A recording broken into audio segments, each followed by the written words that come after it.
이제 곧 있으면 설이죠. 우리나라는 큰 명절 두 개가 있습니다. 설하고 추석. 우리에게 이런 큰 명절 두 개가 있듯이 이스라엘 사람들에게도 유대인들에게도 큰 명절이 세 명절이 있었습니다. 성경에 보면 신명기 16장에 이런 말씀이 있죠. 너희 가운데 모든 남자는 1년에 세 번 곧 무교절과 칠칠절과 초막절에 내 하나님 여호와께서 택하신 곳에서 여호와를 배웁되 빈손으로 배웁지 말고 이렇게 얘기를 합니다. 즉 무교절, 칠칠절, 초막절 이 세 절기가 유대인들이 꼭 지켜야 될 3대 명절이었습니다. 오늘 본문에 나오는 6월절은 그 무교절의 첫날이 되는 겁니다. 무교절은 보통 7일을 지내게 돼 있어요. 오늘 그 첫날인데 이 6월절은 원래 처음에는 각 주거지에서 그들이 생활하는 그 주거지에서 6월절을 지내게 돼 있었는데 열왕기 하 22장에 보면 유대의 16대 임금 요시야 임금 때 종교 개혁이 일어납니다. 교회 개혁이 일어나죠. 그 뒤부터 6월절은 예루살렘에서만 지내는 그런 절기가 되었습니다. 그 뒤부터 6월절은 순례의 절기가 되어서 예루살렘에 거주하는 주택을 가지고 있는 사람들은 그 순례객들이 올 때 6월절을 지키기 위해서 오는 사람들한테 식사할 수 있는 자리를 제공을 해야겠습니다. 근데 이 6월절에 식사하는 그 장면이 마가복음 오늘 본 14장 뒤이어서 15장에 보면 6월절 식사를 어떻게 했는가 잘 나옵니다. 일반적으로 6월절 식사는 가장이 주관을 했어요. 그래서 밥 먹기 전에 먼저 출애굽 상황에 대해서 그 자녀들한테 이야기를 해줍니다. 그리고 간단하게 찬양 기도를 드린 후에 자녀들에게, 식구들에게 빵을 나눠주면서 6월절 식사가 시작이 됩니다. 그리고 마칠 때는 마찬가지로 감사 기도를 드린 후에 포도주 잔을 돌리면서 식사가 마쳐지게 되는 거죠. 예수님께서는 이 6월절 예식을 빌려서 바로 이렇게 성만찬 예식을 제정을 하신 겁니다. 근데 오늘 6월절 식사를 하기 위해서 제자들이 걱정을 합니다. 어디서 먹어야 될까요? 이렇게 걱정을 하죠. 그랬더니 예수님께서 어떻게 하라고 다 말씀을 하십니다. 즉 미리 6월절 식사를 할 수 있는 것을 미리 다 준비를 해 놓으셨던 거죠. 근데 마찬가지로 하나님께서는 예수님이 어떻게 죽음을 맞이해야 될까를 다 준비를 해 놓으셨습니다. 죽을 때, 죽을 장소, 그 죽음에 관련된 사람, 그리고 어떻게 죽을 것인가에 대한 방식까지 하나님께서는 다 미리 준비하셨죠. 첫 번째, 때, 시간, 예수님이 언제 죽어야 될 것인가.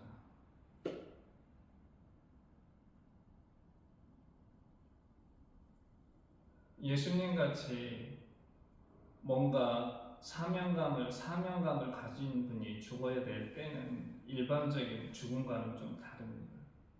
아무 때나 죽을 수 있는 건 아니지.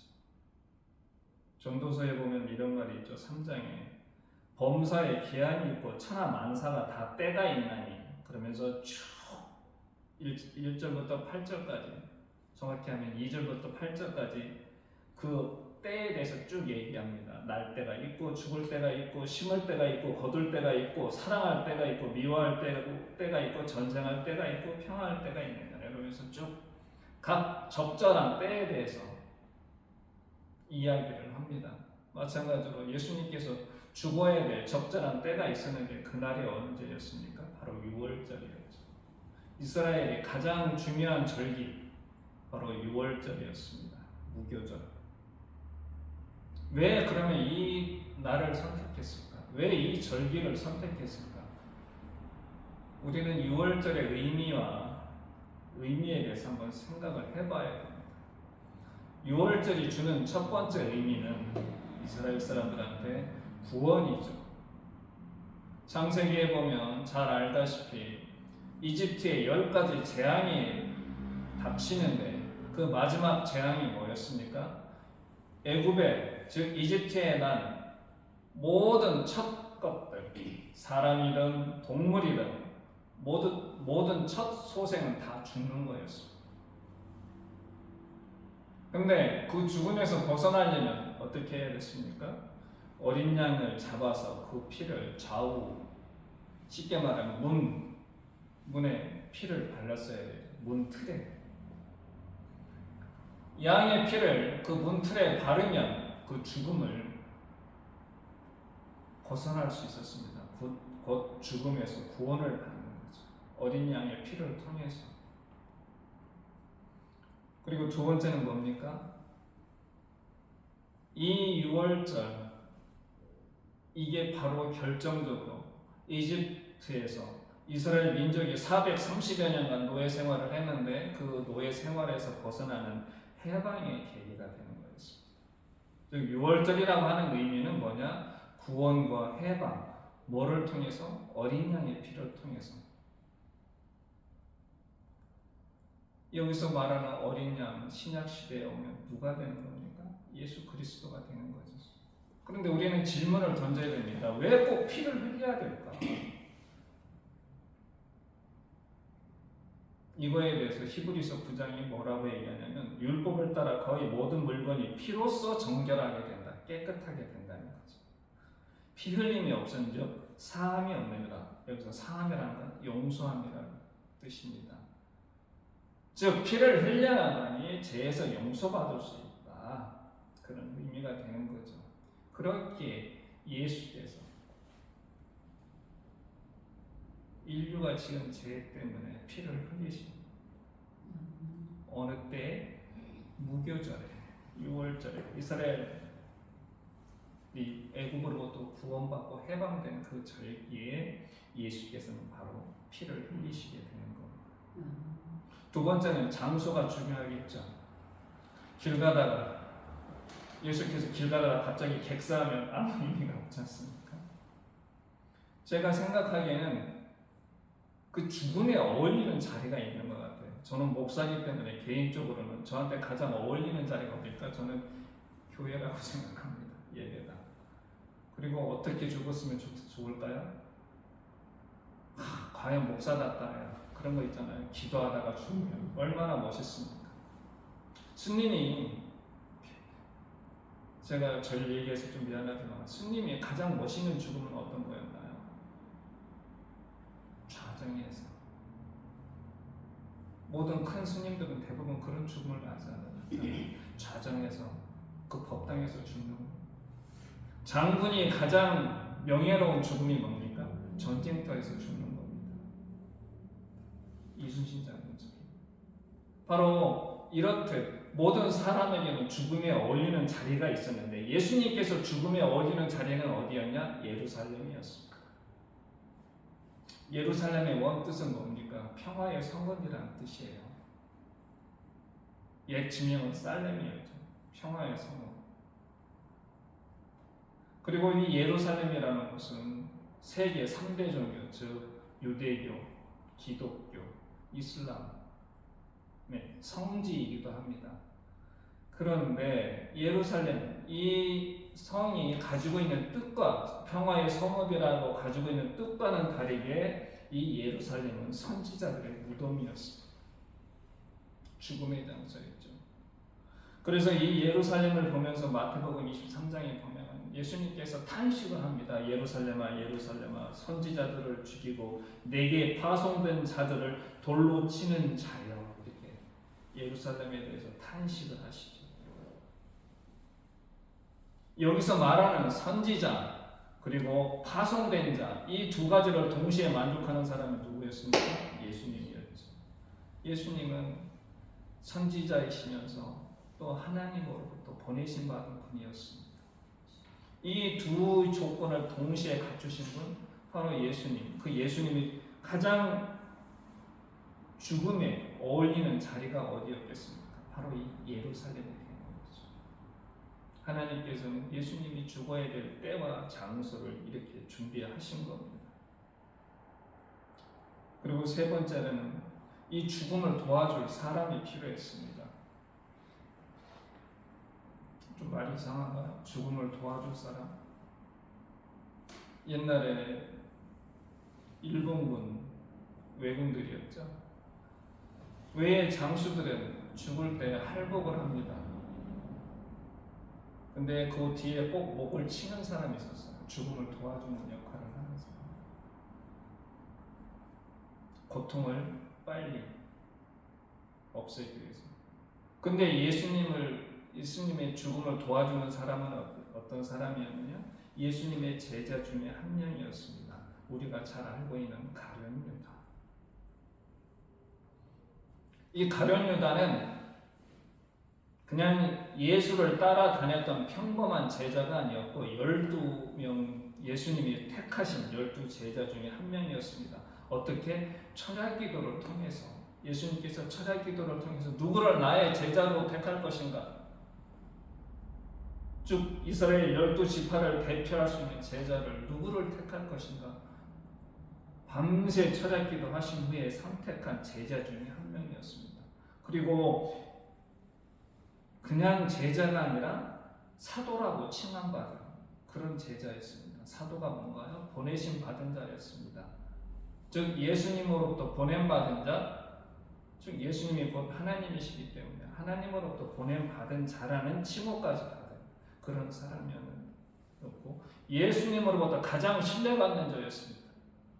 즉 예수님께서 12제자들과 함께 다니실 때, 즉 예수 공동체의 재정을 담당했던 사람이 누구냐? 바로 이 가룟 유다였습니다.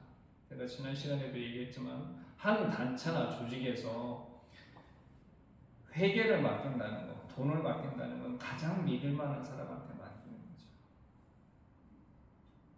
즉 가룟 유다는 예수께서 이렇게 신뢰하는 사람이었는데 예수를 어떤 식으로 도왔습니까?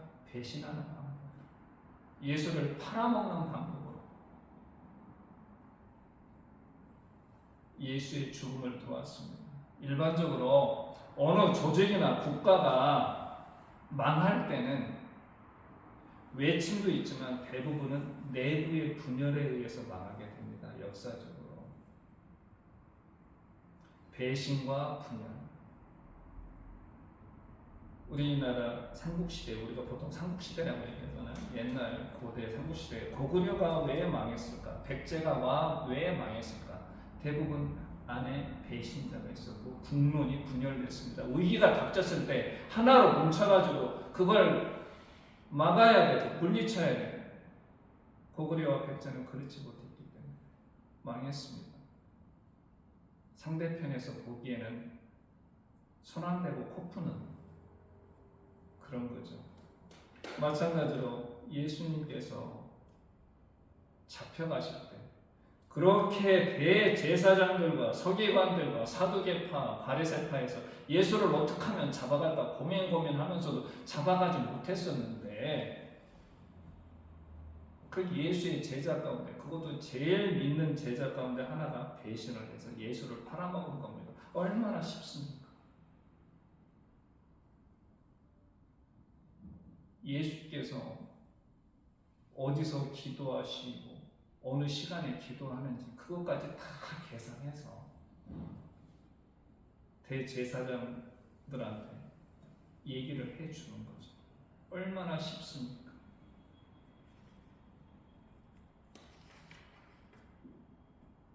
이렇듯 하나님께서는 예수께서 어떻게 죽어가야 될지 때와 장소, 사람까지 준비하시고 이제 어떻게 그러면 죽어야 될까? 죽음의 방식까지 준비를 하셨죠. 그 예수님이 죽는 방식은 뭐였나요? 십자가형이었어요. 십자가형.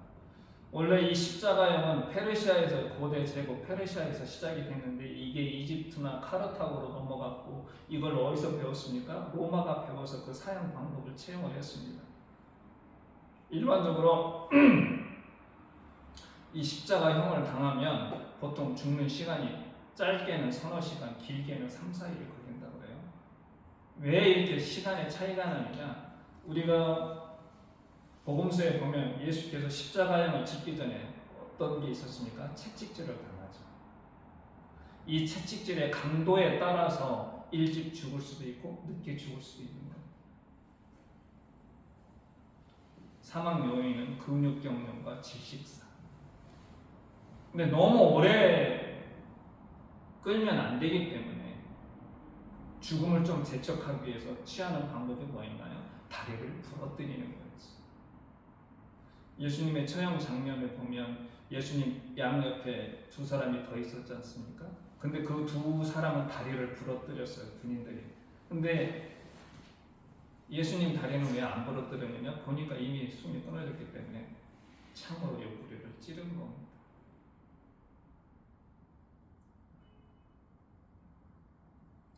이 장면이 마가복음 15장에 이렇게 어떻게 십자가형을 당하는지 그 복음서에 그대로 나와 있어요.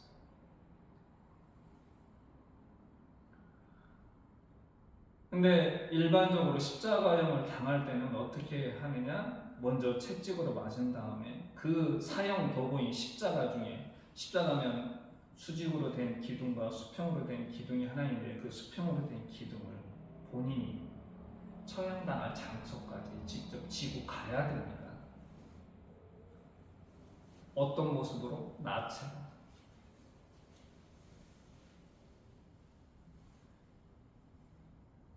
이 장면이 자세히 안 나와 있지만 예수님도 그러셨죠. 집 가다가 그걸 누가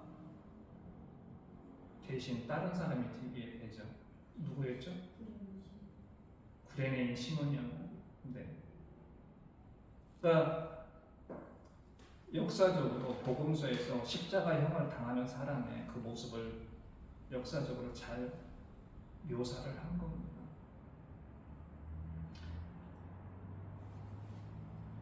십자가형은 정말 잔인한 형벌이었어요. 사람들이 질문할 수 있죠. 아니 왜 이렇게 예수님이 이런 잔인한 십자가형을 통해서 고통받고 온갖 조롱과 멸시를 당하면서 죽어야 됐을까? 그것도 치욕적으로. 왜 예수님의 죽음이 치욕적이냐? 예수님의 죽음은 유대인들한테는 저주받은 죽음이라고 이렇게 생각되어졌기 때문에 굉장히 치욕적인 거였습니다. 신명기에 보면 이런 말씀이죠. 22장에 사람이 많이 죽을 죄를 범함으로 네가 그를 죽여서 나무 위에 달거든. 나무 위에 밤새도록 두지 말고 그날에 장사하여 내 하나님 여호와께서 내게 기업으로 주시는 땅을 더럽히지 말라. 그 뒤가 중요합니다. 나무에 달린 자는 하나님께 저주를 받았습니다. 좀 나무에 달려 죽은 자는 다 하나님께 저주를 받은 사람이다라고 인식이 돼 있었어요. 가장 치욕적인 죽음입니다. 유대인으로서는. 왜 이렇게 예수께서는 이런 치욕적인 그리고 고통스러운 죽음을 맞이해야 됐을까? 이거에 대해서는 성경에서는 아무 얘기가 없습니다. 제가 추측건데 인류가 지은 죄의 무게가 도저히 측량 불가였다. 저는 그렇게 생각을 합니다. 물론 죄라고 하는 것을 정량화시킬 수 있는 그런 도구는 없어요. 하지만 제 개인적인 생각으로는 인류가 지었던 죄의 무게가 보통 우리가 생각할 수 있는 그런 범위의 무게가 아니었다. 일반적으로 이스라엘 사람들은 1년에 한 번씩 온 이스라엘 민족이 지었던 죄를 속죄하는 날이 있었습니다. 대속죄일이 1년에 한 번. 7째 달 열흘에 누가 주관을 합니까? 대제사장이 주관을 하죠. 이 대속죄일에 재물을 두 마리 준비합니다. 염소.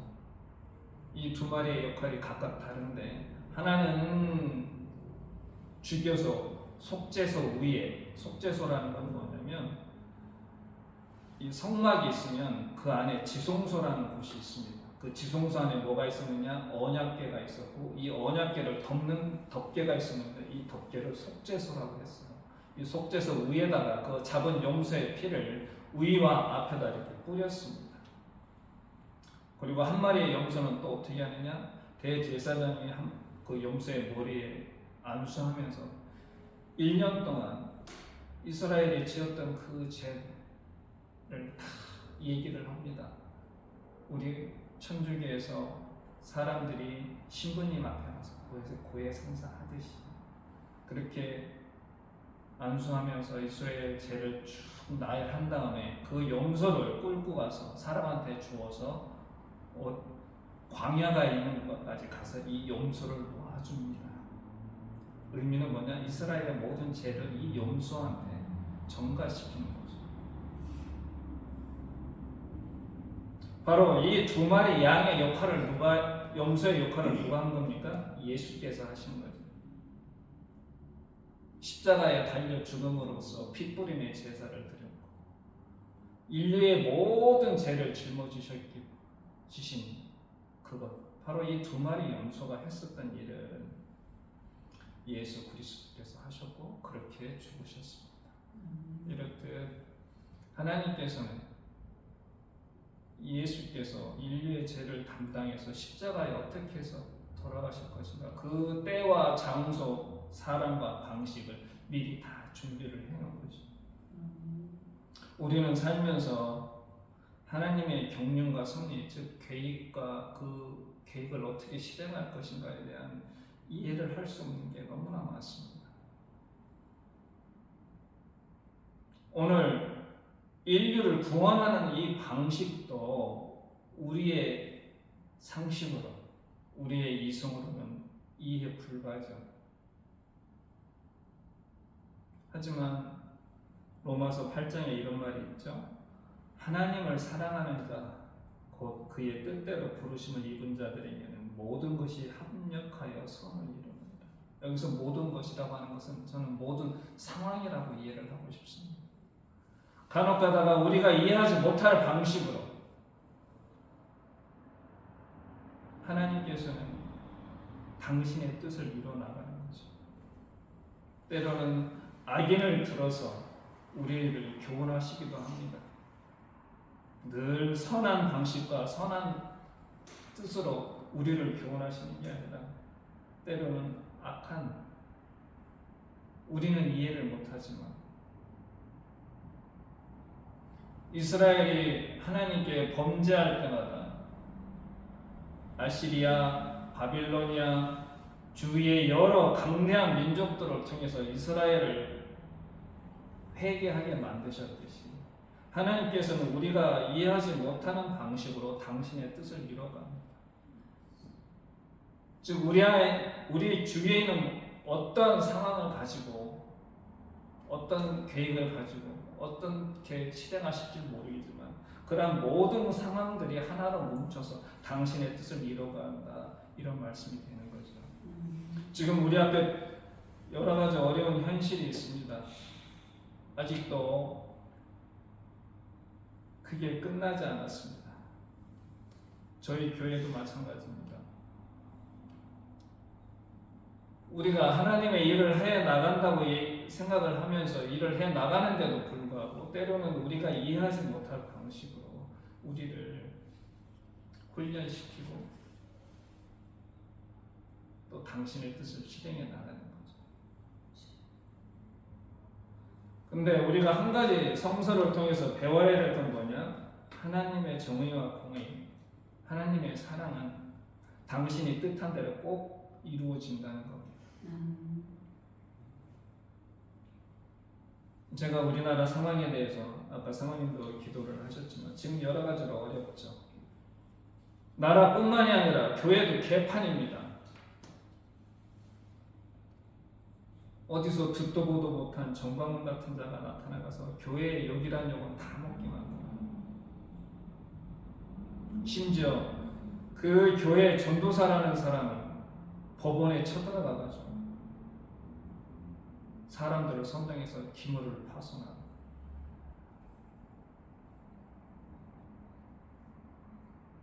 정말 질문하고 싶어서, 아니 왜 저런 자가 목사가 됐을까? 왜 하나님은 저런 자를 목사를 만들어서 왜 교회를 욕먹게 만들어?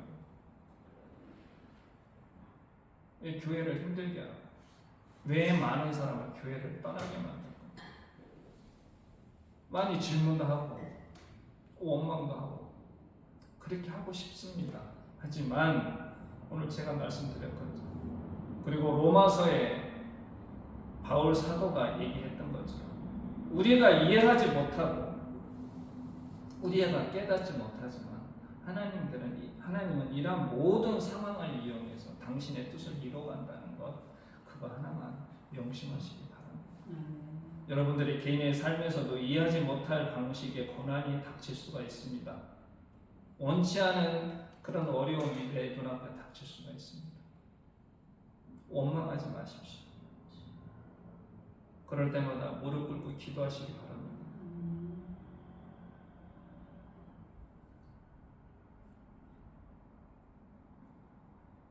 지금 이 순간 우리 민족이 단순하게 내 개인을 위해서뿐만이 아니라 우리의 가족과 우리 미래 세대를 위해서 기도할 시기가 아닌가. 그리고 이런 모든 것들이 하나님께서 말씀하신 이 땅의 정의와 공의를 바로 세우고 하나님의 나라를 이루어가는 그런 하나의 방식이 되지 않을까, 그렇게 생각을 해봅니다. 함께 기도하면서 이 어려움을 헤쳐나갔으면 좋겠습니다. 기도하겠습니다. 하나님 감사합니다. 오늘도 부족한 제가 주님의 말씀을 전했습니다. 꼭 잘못 전한 것이 있다면 주께서 걸러주시고 오로지 주님의 참 뜻만 전해질 수 있도록 인도하여 주시옵소서. 늘 성령께서 저희와 함께 하실 줄로 믿습니다. 때로는 저희 앞에 너무나 힘든 일들이 닥쳐서 낙담하고 실망할 수도 있지만 저희들이 주님을 원망하는 것이 아니라 그 순간순간을 감사하면서 주님께 영광 돌릴 수 있는 참다운 주님의 자녀로 살아갈 수 있도록 성령께서 늘 함께 하시고 인도하여 주시옵소서. 예수님의 이름으로 기도드립니다.